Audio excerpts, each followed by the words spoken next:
សួស្តីចាស់តាជាកម្មអ្នកអំភ្លី S6 Super Sound មាន volume ជាលេខណាសេរីថ្មីអានេះវាមានអំភ្លីនេះមាន wall ភ្លើងហើយនឹងមាន graphic ពេលយើងមួលឡើងណា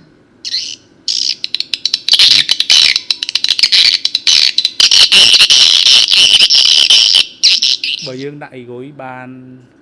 400គ្រាប់3ទៅ400គ្រាប់នេះ channel មិន4 channel មាន4 channel 1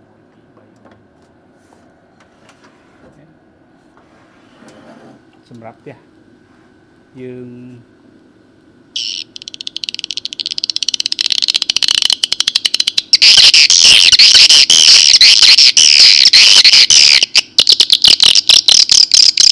ផ្ទះ8 23ជាន់អីយើងអាចដាក់បានដូចគូកូន